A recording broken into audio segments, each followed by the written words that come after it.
Second. And we are live. Okay.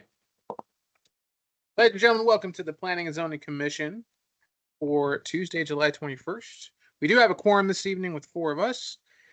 We have an action item to approve the minutes for July 16th and July 7th. Entertain a motion. Mr. Chair, just a slight correction. It's June 16th. And What did I say?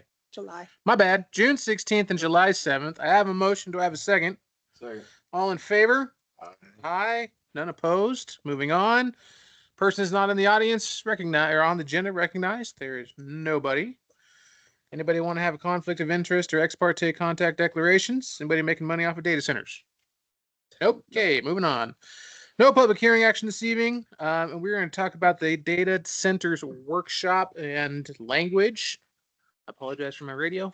Brenda, take it away. Yeah. I'm not even sure where to begin with this topic, but we're here to discuss data center. You should have all received in your packet a plethora of information.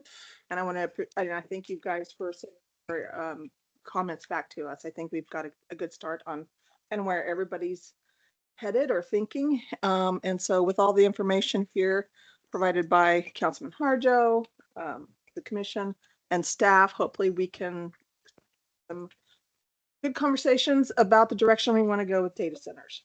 And so I think our comments were kind of all over the place. There was just outright not permit it. And then there was, well, we can permit some conditionally in certain zones. A lot of the conversation focuses definitely on infrastructure, power, water, those types of things that a data center is required or needs to make sure the internet functions and we all can get our Facebook and our streaming and all of that. And so we're here to determine, what that looks like for our community. And I think as you all know, maybe you don't know, that Elmore County has put a moratorium on data centers for 6 months at this time. And so they're working, I would assume they're working towards determining what regulations they would like to put on data centers as well, and what those regulations look like. And so that's what we're going to do. So something to that then, do we need, and I would say, do we need to consider recommending to council to put a moratorium ourselves for the city so that we can come up with a good definition? Because to go straight at it and be like, all right, tonight we're going to figure out what data centers are with all of our labeling and information and all that kind of stuff. I say we put a moratorium on it and work on it as. Mr. Chair, sorry, can we go ahead and suspend Robert's rules? Absolutely, yes. Robert's rules suspended, sure. And Jeff, what is your, in the packet under staff information, it does say that if a use is not listed, it is strictly prohibited. We do not have data centers listed. We don't have Bitcoin. We don't have, all of that data mining type stuff listed as a use.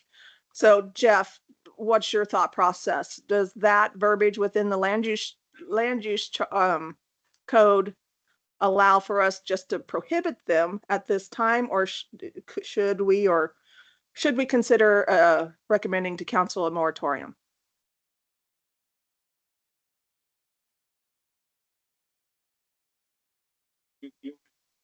You issue a moratorium when there's a threat of somebody coming in and building something so quicker than you're going to be able to tweak your code to adapt to it.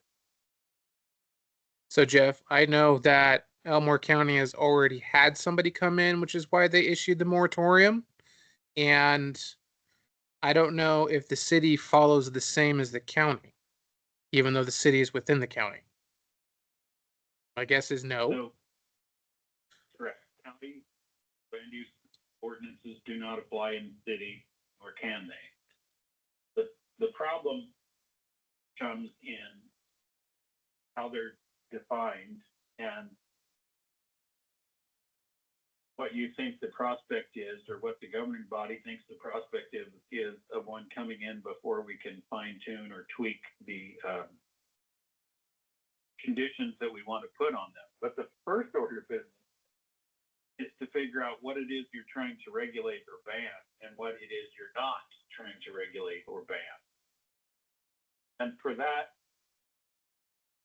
I would look at section 912 of the Mountain Home City Zoning Code, which mirrors the purpose of the Idaho Local Land Use Planning Act in 67-6502. So why do we have zoning restrictions? And so in a broad sense, you're trying to prevent some harm or some incompatibility of uses, and you're either going to prohibit the use outright, or you're going to restrict it and place conditions on it. So what is it about a data center, or what is it about a thing you're going to call a data center that makes it such that it either needs to be banned or severely restricted? And what I see consistently in these comments is those things that excessively use water, that place an undue burden on the electrical grid, and then create noise. Well, there's one other that I'd like to throw out there too, and that is the pollution aspect of trying to get rid of the wastewater. So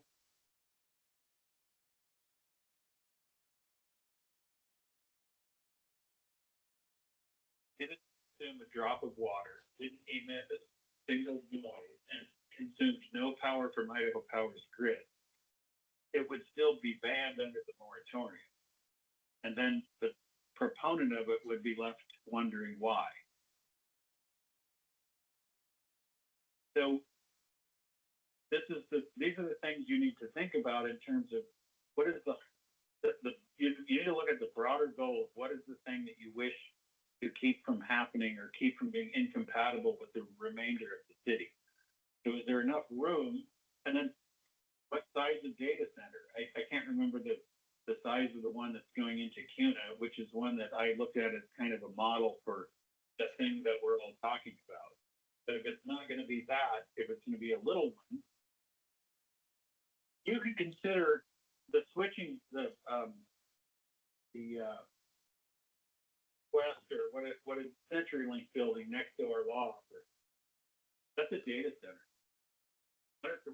That's the backbone of all of the fiber and DSL and digital switch lines, and it's full of banks of computers. There's fans blowing sometimes, but it doesn't make any noise. But that building, as small as it is, nestled between a church, a law office, and another church in a park, nobody would even know that it's there. And so under some of these proper definitions, that would be banned outright, never be able to be built. CenturyLink comes in and says, that building's falling apart, I want to build a new one over here in another part of town. Now we're stuck. So I don't think it uses a drop of water. I guess they'd have to ask the city water department how much water it uses. But therein lies the rub. So what you could do is make categories of data centers, those over this many square feet, those under this many square feet, those that use evaporative cooling, those that use recirculating water that's permanently impounded on site or changed frequently. Those are like glycol mixture coolants that just stay and recirculate, and that they use another kind of heat exchanger. In fact, I think that's the one in our law that uses that kind of water system. Anyway, I don't know that a moratorium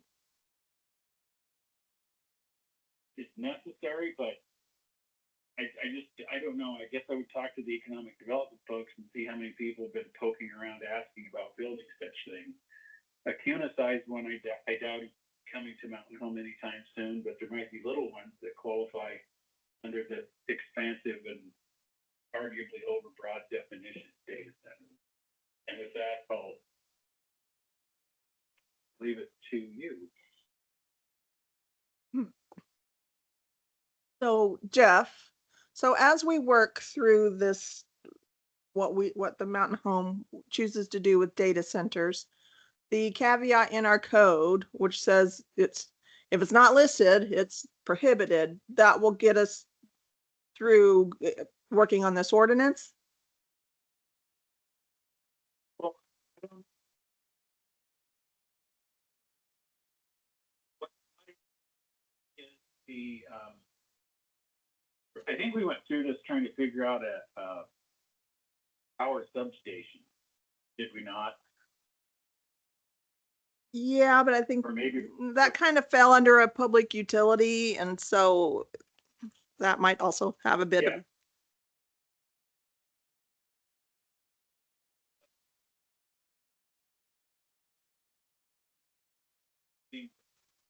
What thing would be proposed that we need to issue a moratorium for? I Right. guess a giganto 10-acre building that just sprays water, it hauls it away, might be something you could ban, but is it something somebody's gonna, that wouldn't be in the code.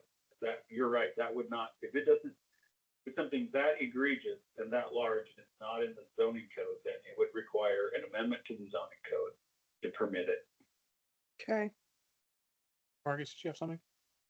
Well, I was just trying to figure out what is the likelihood of something, you know, like a Meta moving into our city limits. Yeah. Like, where is there enough room for something like that to take place? If you're looking at with like a meta, let's just say 100 acres, Yeah, the rail industrial park, would be a location that would have enough acreage for that use. sure.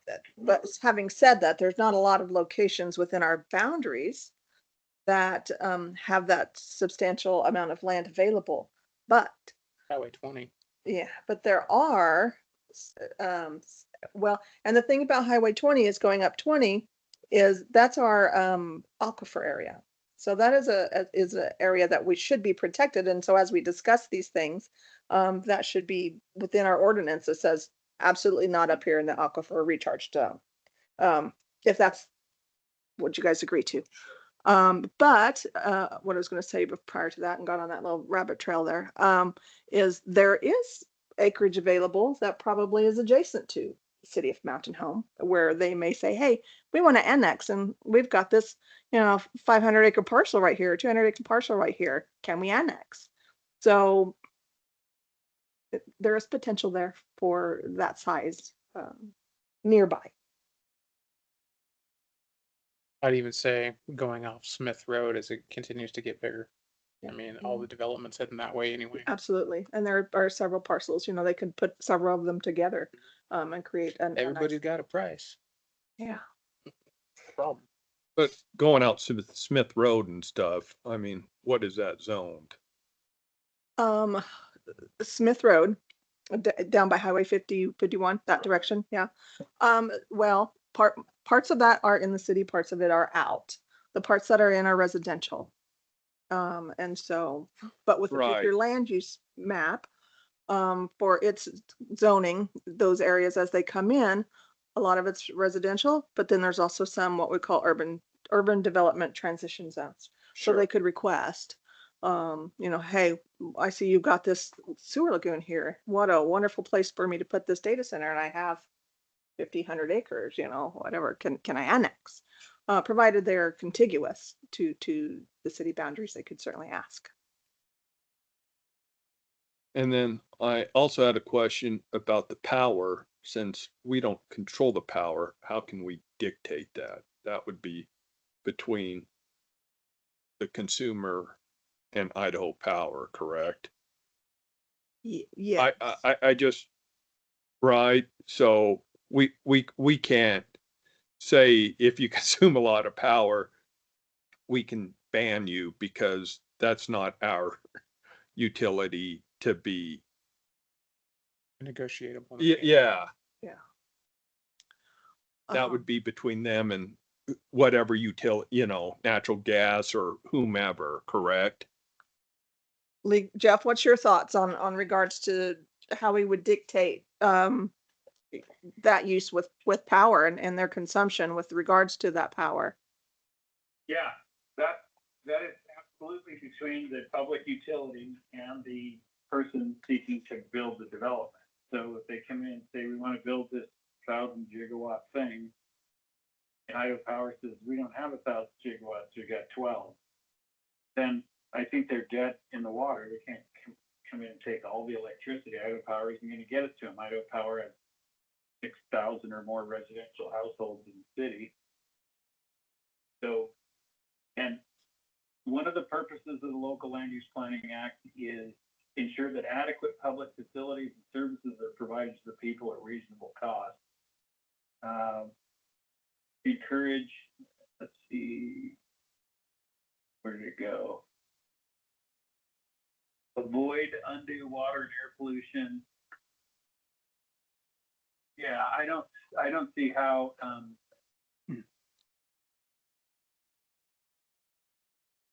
So one of the their impact on the grid will be self-regulating between the public utility going, we don't have the electricity for it, and the builder going, okay, well, you don't have the grid. So then Idaho Power puts in more supply, and then they could. Then they could. Yeah, that isn't a city function, no.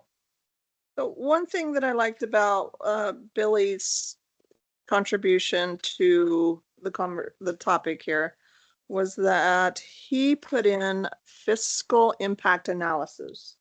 And so maybe that could be part of the requirements that the data center will provide that fiscal impact analysis. And he put on here for tax revenues, public service costs, infrastructure demands, and long-term economic develop or benefits. That can be broadened, I would imagine. If determine whatever we determine should go within that economic or fiscal impact analysis. There's been some discussion too recently on data centers providing their own small nuclear power. And there's been discussion on deregulating those micro nuclear plants. And that's a possibility that we might have to consider. But they're not regulated yet within Idaho, correct? Right. And those are, once we determine what we'd like our ordinance to look like, and as those things come our way, then we'll definitely, modify the ordinance as those things come about. I still think that our biggest issue is water. And even if you have a self-sustaining water facility data center, you then run into they have to change the water. You can't keep running the same water in a data center because it pollutes the water, which then pollutes the chips, which then causes problems. So how do you get rid of the water? Well, their solution is they're going to dump it in the river because they believe that dilution is going to solve the pollution problem, and it doesn't. It just means that you're going to pollute the rivers more. It'll also pollute the aquifer more. So that's a consideration that, I mean, for mountain home, that's, I think, for us the biggest issue would be water. And how do you regulate the water pollution that comes out of those? Even, I mean, again, even if you have a data center that has its own self-sustaining water, they have to change the water out. Otherwise they ruin their chips and their CPUs and everything that's inside of them. Right. And so some of the smaller data centers, they have the ability to use refrigerant to cool those. And so maybe we say, we don't want no metas and we don't want no big AI conglomerates here, but maybe we look at the little micro, the edge ones who can utilize just the enclosed refrigerant cooling or the loop, closed loop cooling, and that they don't utilize massive amounts of water. And I assume, Jeff, we can regulate them in that aspect, can't we? In the way they use the water. Yeah. So let's just say they're refrigerant cooled or they're chemically cooled, or so where they don't utilize water inside that system in mass like they would a big center. Yeah. You can you can specify the amount or the type of, I guess, the type of cooling that goes on that isn't using water. Yeah, so purely refrigerant based or purely refrigerant with heat transfer to another internal recirculating coolant like ethylene glycol, like you put in your car. That's a coolant that people use in computer systems that doesn't contact the chips. It's just ethylene glycol and water solution. And then we could also put some requirement on, the output to the waste system. And so Yeah. we could probably also require their own on-site treatment before it even gets out to our lagoons. We require that of any, I believe we could classify them as an industrial user and then require them to comply with the city code, city sewer hookup code. So That requires industrial users to pre-treat or meet certain standards.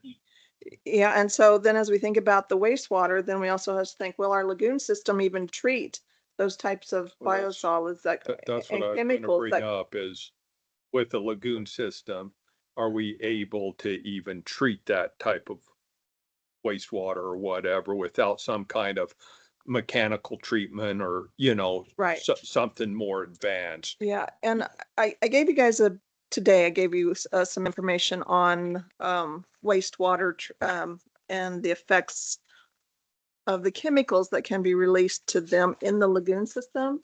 So I did address that in this document, but one of the things that I did question was because it's not all going, I don't think it'll all get out of the system, right? You might have some residuals, but once we land apply that and we continue to land apply that, then that could harm the soil that we land apply to, and then perhaps we will not be able to grow anything there.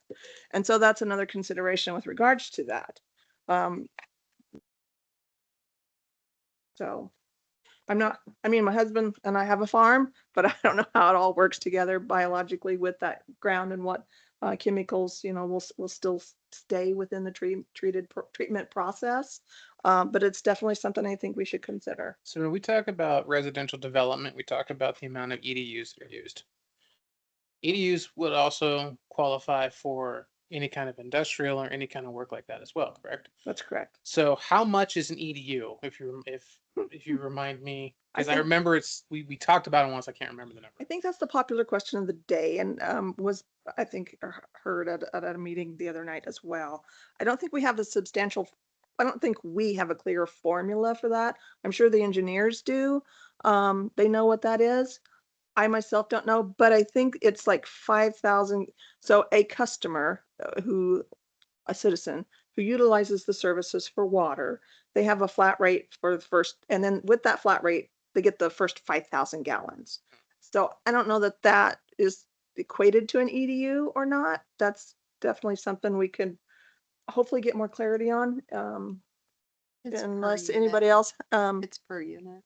yeah, it's per unit, but an industrial user it could be 50 EDUs, right? Let's just say we have a big water consumption user, whether it be industrial or data centers, right? Right. They're going to probably have more EDUs Right. tied to them. Marathon Cheese has it that way, so their EDUs are higher on their water billing and Right. how much they can use. So. So here's my problem, and it's always been a problem with me in Mountain Home, is that people think that if you drill more wells, you get more water. That is not how it works. Aquifer's still going down, water is still not showing up. You can't keep drilling and hope to get more water. And to say, well, we got pump 7 online and now we have 1,500 more EDUs, you're just draining the aquifer even more. You're not really getting any more water out of that. So you have a massive industrial or even a small industrial data center come through that has 50 to 100 EDU usage. I mean, that's now taken away from residential buildings. That's taking away from commercial that we want to bring in. I mean, so I think that's something to consider when we talk about this is the amount of what's not being given back.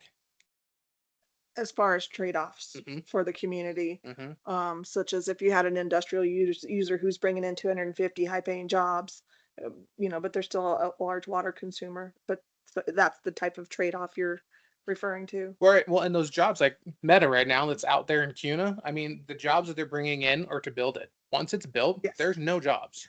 Yes, I mean, so you're not keeping anybody here. correct. After the 4 years, Mhm. that those people who brought in money to go towards mostly sales tax, right? Mhm. That's so that will increase while the building is going on. But once they decide, once the building is completed, and I read an article about that today as well, those people are going to go elsewhere. Mhm. They're gonna follow those contractor jobs and they're going to go elsewhere. And let's just say, you know what, somebody gets on the boom and they're like, hey, let's put in 2 big RV parks, right? And they're full. They're full for 2, 3, 4 years. But then once that's gone, then they may suffer Mhm. because now they don't have the built-in clientele there. Correct. Correct. Yeah, so it's not going to be a simple answer, and it's not going to be a I would think we would all agree to that we're not going to walk out of this room tonight with all the answers. But I think we'll have a good idea where we all kind of lie and what our thought processes are, and with all the information that we have, hopefully put something together as a group, and maybe we have more work sessions um, like we did with Rob. Won't bring that up too much, but and That's a good word. yeah, we did. And then provide that information back to this commission. And then at some point we would definitely loop in city council for some further conversations and feedback from them as well, and maybe reach out to the public. Start some public conversations. So I guess this is more of a legal question on something like that with uh, water consumption and everything. If it's in the city limits, they have to hook up to our water system, correct? Yes, But with that, can you limit your supply to a single user as the city? yes, the city can say, this, we have all these, EDU connections that are available for residential or other use, but this is an extraordinary demand. We don't have the ability to supply it.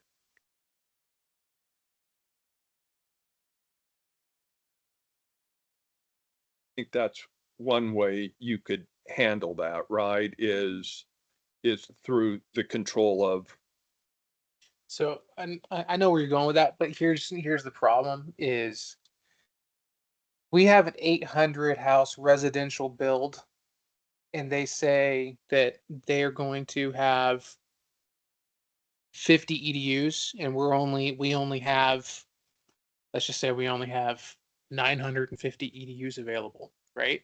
So then once those developments keep coming in and they keep using up all those EDUs, again, the way that the city does it is we're going to go drill another well and get more EDUs. But that's not how water works.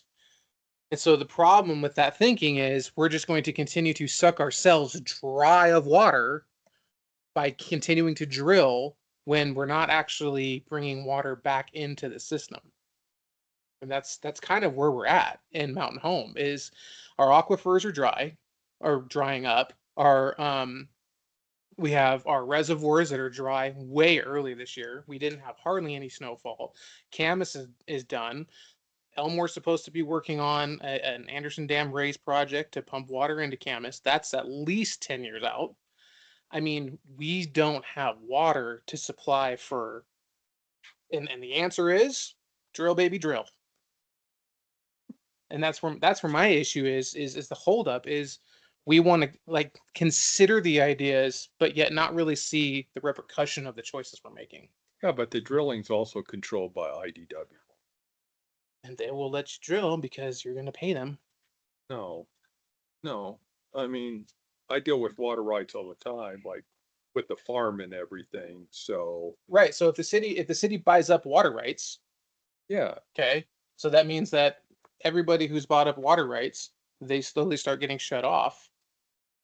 because they don't have the rights that are earlier before those water rights that were bought. So I think Mountain Home has some of the earliest water rights that we have, right?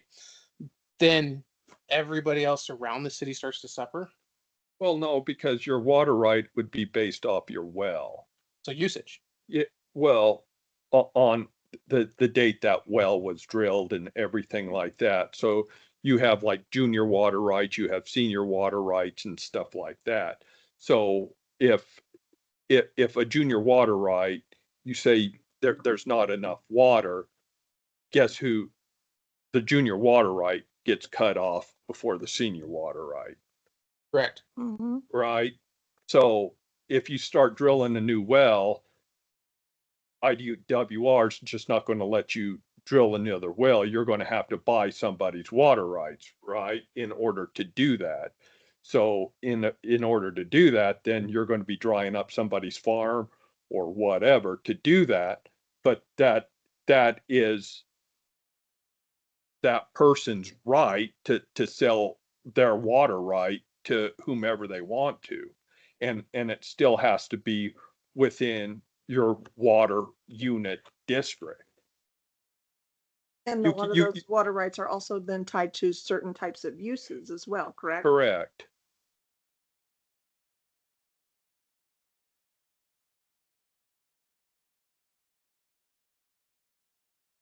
I don't know. In my head, I just see this carousel of we have water, we don't have water. Well, all of a sudden we have water again, but we don't have water. We have water again, but we don't have water.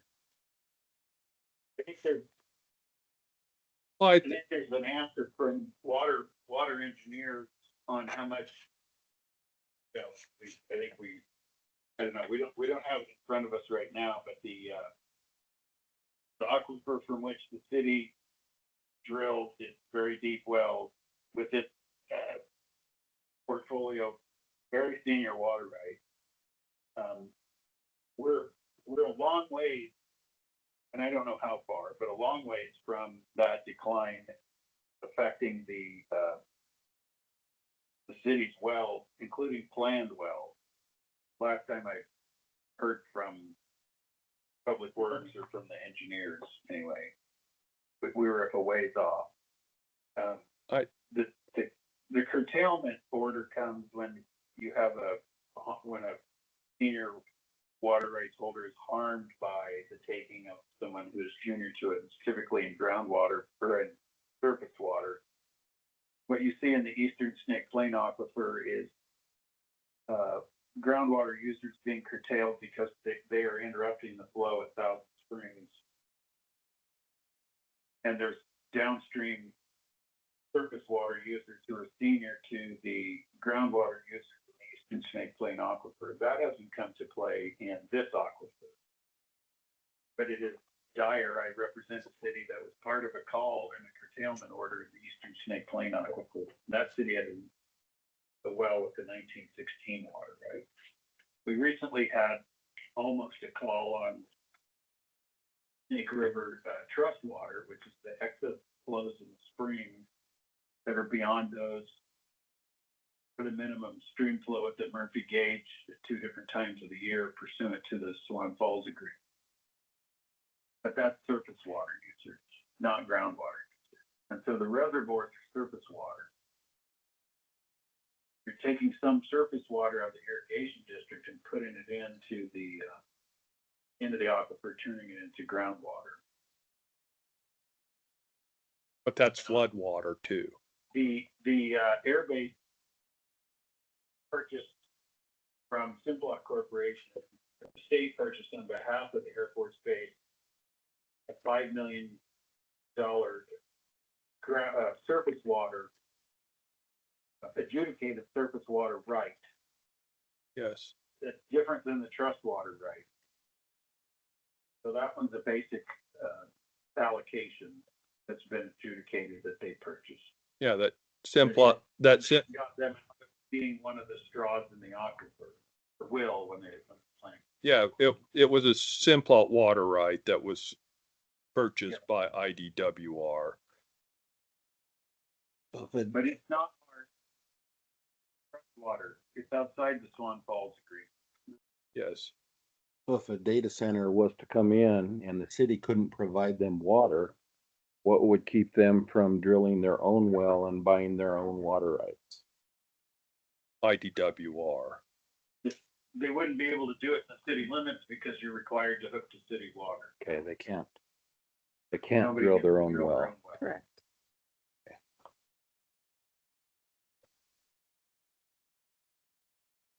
So I think we have somewhat, I'm not saying that we have complete control of our water or whatever, but it seems like we have a somewhat controllable of what we would allow and what we would not allow for a water use or volume of water use and everything.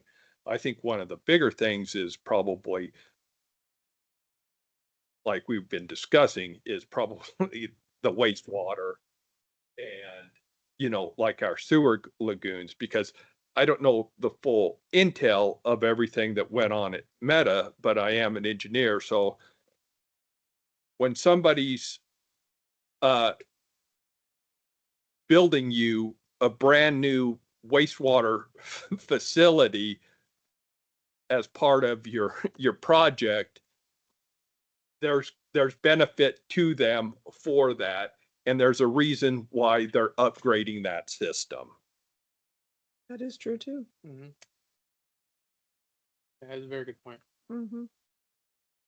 So, you know, I don't know all the particulars of that or not, you know, but to me, that is a telltale sign, you know. So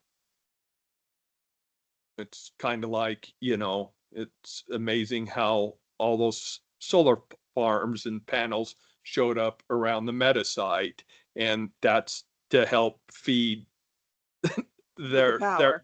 their power consumption and everything. So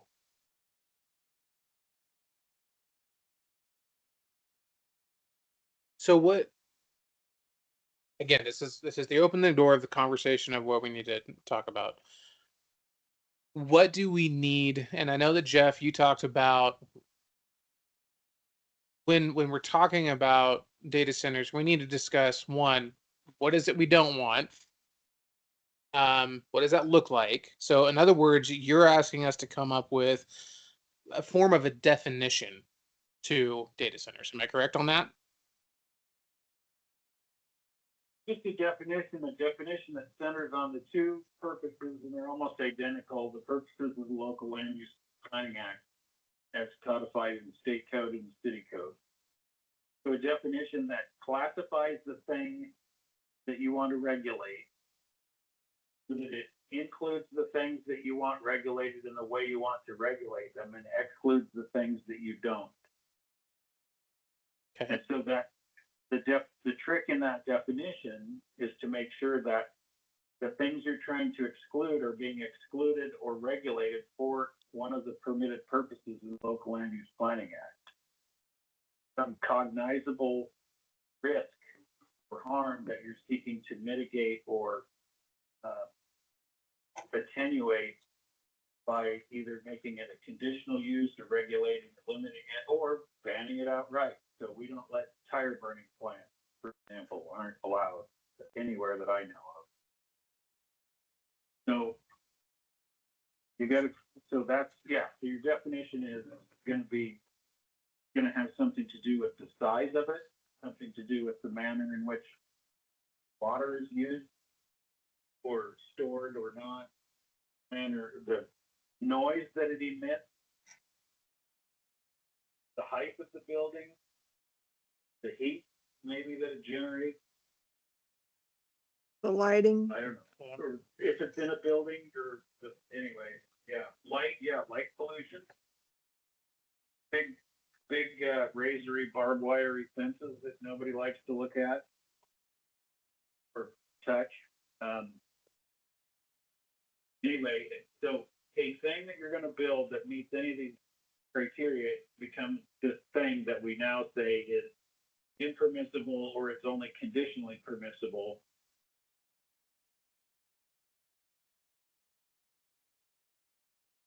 One example is we define salvage yard. this salvage or wrecking yard or junkyard are commonly defined in city code. And they vary from 2 or more unlicensed inoperative motor vehicles to 4 or more, outside enclosed buildings, so forth. And so some cities simply don't permit them anywhere.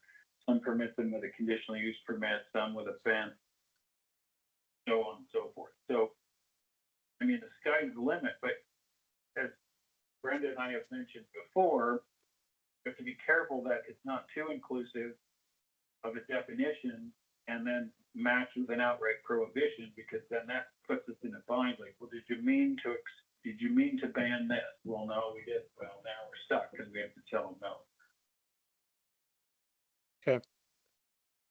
I thought at the last meeting, we discussed something like, because one of our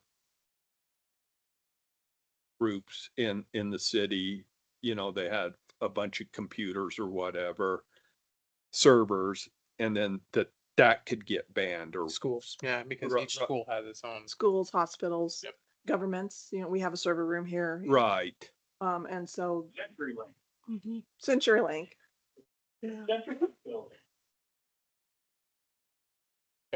So then I would like to propose that for our next meeting, that we come up with a definition. And again, it's going to work the same thing. Everybody send in a definition that you feel fits within what Jeff has been talking about. And then we can discuss that definition, pull it apart, and then add the pieces that we need to move forward with that.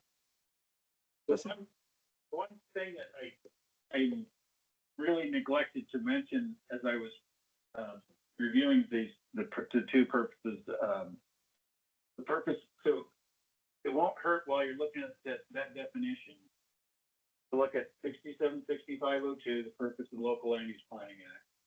Oklahoma City Code 912, intent and purpose, and then the oft overlooked until we need to dust it off and say something, the city's comprehensive plan. Because in order to add this definition, you either outright exclude or severely restrict or regulate. You need to find, we either need to find support for that in all of the various 17 chapters of the comp plan, including economic development, public services and utilities, and so forth. Or we need to amend said comp plan to include comments about those things contemplating the potential for data centers. So keep that in mind as well, that in addition to this definition that either seeks to exclude or restrict things that are going to bring harm or potentially could bring harm, look for signals regarding that in each of the sections of the comp plan that are relevant to it. Economic development springs to mind, public services and utilities springs to mind, natural resources springs to mind, as does property rights. And so would also our emergency services. Yeah. Sure. Because if it's kind of like, the lithium batteries and stuff like that. So. Yeah. Do you have to require special foam or apparatuses and stuff like that do we're responsible for now to purchase? Yeah.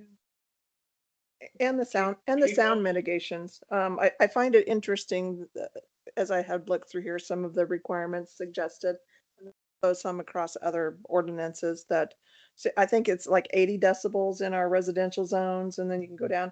But it was suggested that for data centers, those were much lower. They were at like 55 during daytime, and then much lower than that even at nighttime. So we're already proposing that you can't make near as much noise as the kids down the street. Right. Right. At the house, or playing their boom boxes or whatever, mowing their lawns. I think Or as I told someone many years ago before I was in this job, that I was on the city council, 25 freight trains a day in town makes a little bit of noise. Yes, it does. it does. The other thing, as I think about this, we have a big example of the Meta data center, and that is the Facebook thing, and it's keeping track of algorithms and all the pictures and trips I go on and so forth. But there are other data centers of which we're all consumers that are simply just crunching the necessary data that keeps the economic world afloat. So you could have a banking institution. I mean, who would have thought that we needed a plant to cut up pieces of cheese that were made on the Oregon coast, flopped into the middle of Mountain Home? Well, one of these days, a bank may show up and go, I need a check processing center to handle all your money. Now, if that falls into this definition of data center, we're going to tell them to go away. Well, maybe we don't want to do that. So keep in mind that there are data centers that process data that are just part of our life and have been for many years before Facebook came on. And some of these small data centers, they also, they help with your streaming and, things like that, where you're watching your Netflix and, so it helps with that as well. So is it a benefit? Is it a hindrance? Those are things we've got to determine. And then again, back to fiber, is there fiber to support, that use anyway, do the, our fiber, I gave you guys a document today, doesn't sound like our fiber could support that type of system. But maybe there's other communication facilities that can and are willing to build that infrastructure. Fiber. Okay. Everybody good with coming up with some form of definition? Sending it to Brenda, and then we have a conversation about it in our next meeting. I have it summarized in an email. Yeah. I don't have a pen. Yeah, you're good. What you require. Brenda, would you mind sending us out a What? email that explains everything that Jeff has been talking about, the codes that he mentioned, and also just some of the thoughts to Have Nicole send that right out. Thank you, Cole.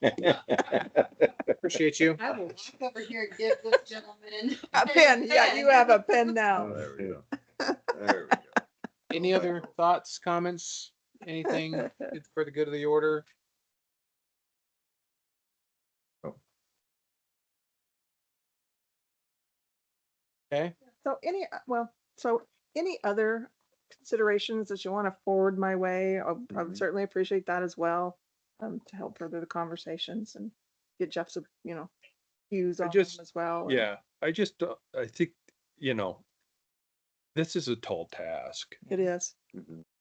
and I think we need to set some expectations of what we're going to accomplish in, essentially 2 1-hour meetings discussing this. I think it's a long, drawn out and Absolutely. educational purposes. So I think it would be highly beneficial if we did get like our water usages and that, and how it's affecting our aquifer and everything, and what are the capabilities of our sewer lagoons and that, to see if they're able to handle, some of these potential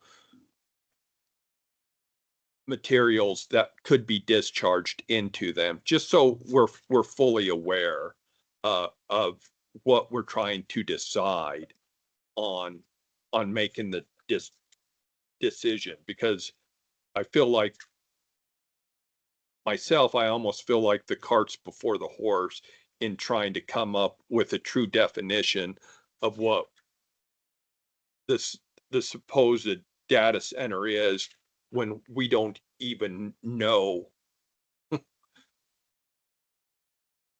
a lot about it. So I think we're just shooting in the dark at that point in time.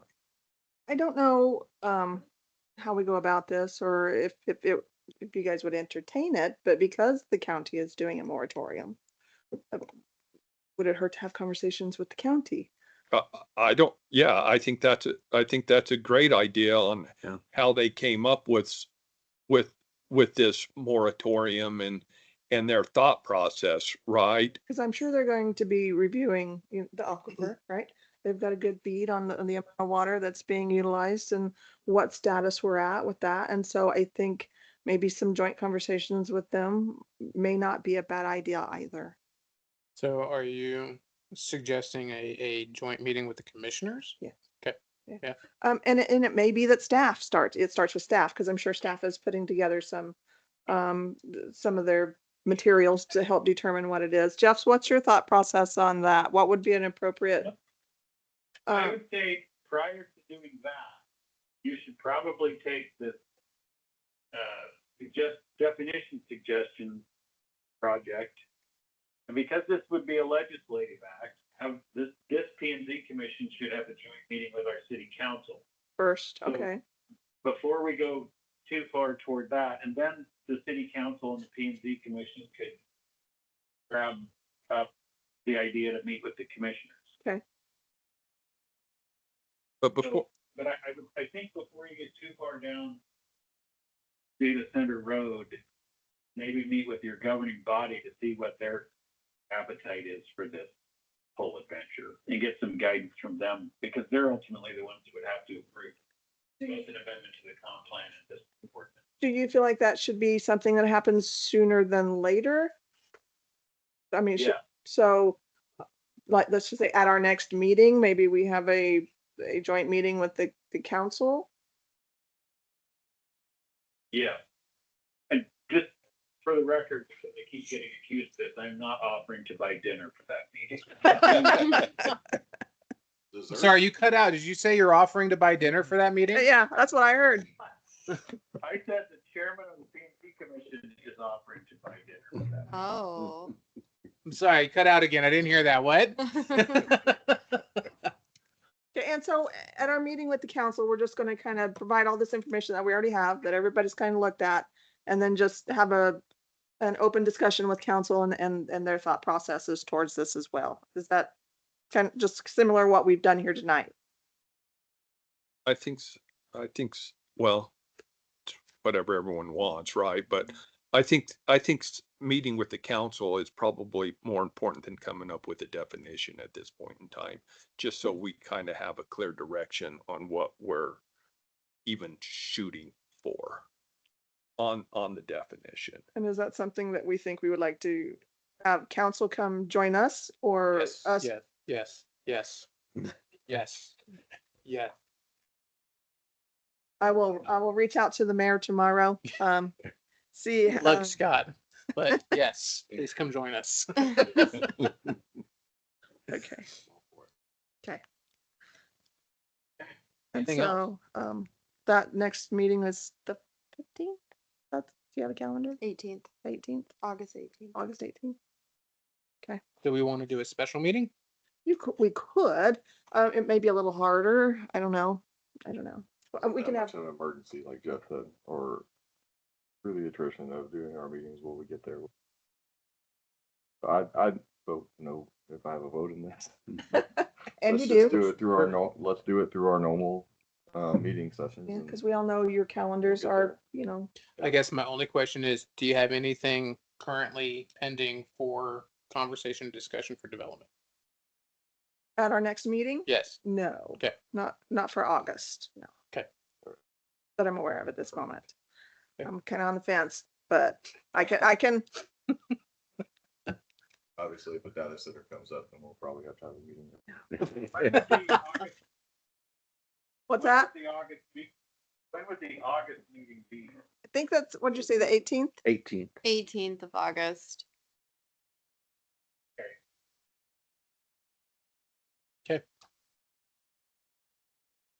City council co-joining meeting, 18th.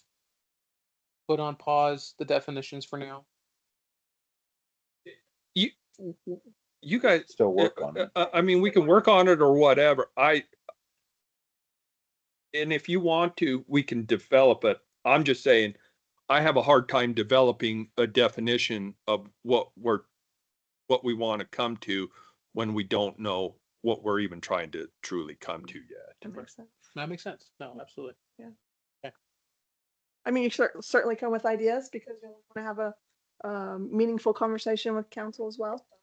If you can put those definitions together in your heads, you know, and with the information that you have, I think it would be a benefit.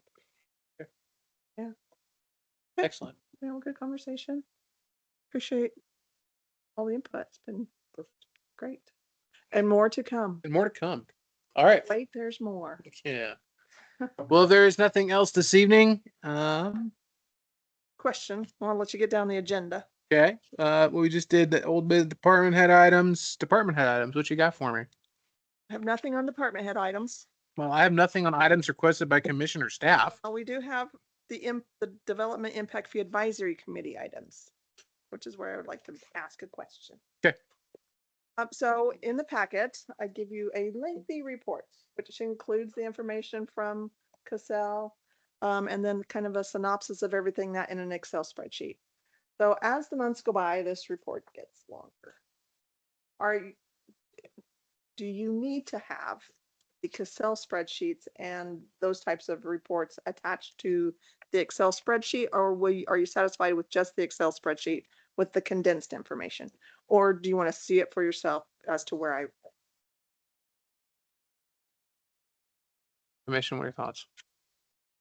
I know our prior DIFAC, they wanted to see it all, right? And so I don't want you guys to be getting these long reports and go, God, they just keep getting longer, and wish they were shorter. And I can do either. I just wanted to get your feelings on that. If you like being able to have the cross examination of those documents, I'm certainly happy to that direction. For transparency's sake. I think it definitely helps. Okay. For sure. I think it I helps. think so too.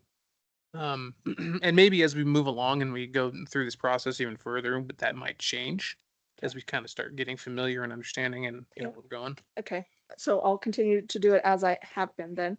And then I also wanted just to make note that you will see on the report that we have started sending folks over to the county for those EMS fees. And so that's why you'll see part of July on here. So you can see that that is happening. Perfect. Anything else? That's it. Okay. Commission, anything else from here? Okay. Then I adjourn. Thanks, Jeff. Yeah. Bye.